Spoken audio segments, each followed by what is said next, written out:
From the 13 Wham News Studios, this is Good Day Rochester. I'm convinced the sun is shining because Pat Barrett is here. I think there is a correlation. Oh, and I'm so happy to be here with you two again. Yeah, we love having you here, and we're talking about guidelines. Every 5 years, we see new dietary guidelines, and you were telling us that the preliminary guidelines are out, so we can kind of get a gist of what's coming down. We can. You know, you guys are always so well informed. Yeah. It's a challenge for me to come here. I love it.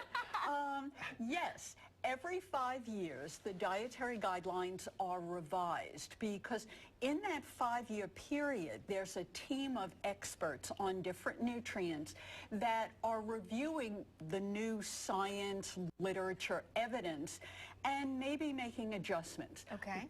Let's say dietary guidelines are for all healthy Americans over the age of 2, and this time what they're saying is we actually need to eat more. Oh, okay. With a little caveat. Yeah. Yes, we need to be having more whole grains, fruits, vegetables, dairy products, and seafood. And the reason is because they call it a shortfall of calcium, vitamin D, potassium, fiber, and a few other nutrients. Okay. So we need to eat more of that and less of some other foods like saturated fat, added sugars, etc. So how do we do this? You know, let's make it simple. And a simple way to do that is to maybe start off at breakfast.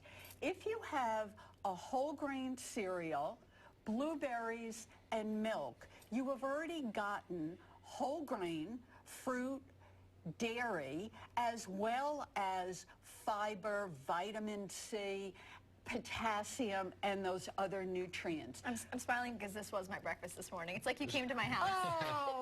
It's also you get like a gold star. It's like, yes you did. You definitely get a gold star. And I have to tell you that when I came originally, there was a bowl of blueberries like this on the table. What could have happened to that? And this is what we're left with. I won't mention any names.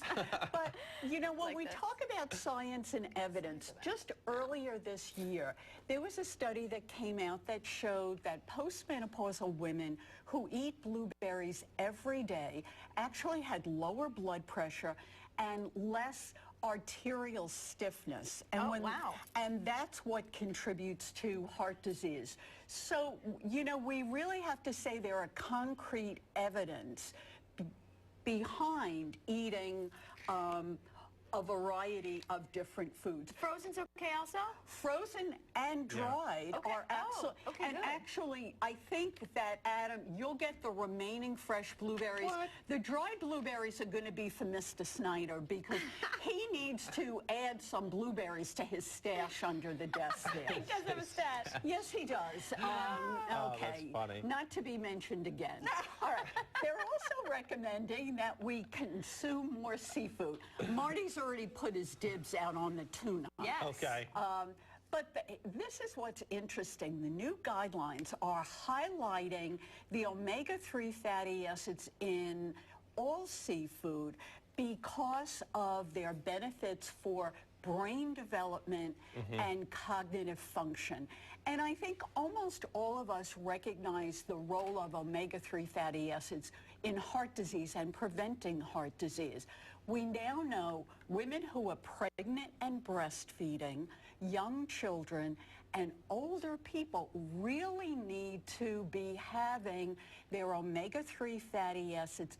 The recommendation specifically is eat seafood 2 to 3 times a week. And it's interesting you make that recommendation because I've heard nutritionists and dietitians question the pills. You see the omega-3 pills, and some people are saying, you know, those aren't terribly effective. Well, you know, it's always a foods first approach. Okay. All right. And you have to be careful. The science on omega-3s, you have to have EPAs and DHA, and the combination is, and it's a little bit complicated. So food first, that's the message. Listen to Pat. Okay. And she'll help then, you know, there's just really, I'm sorry. Next time.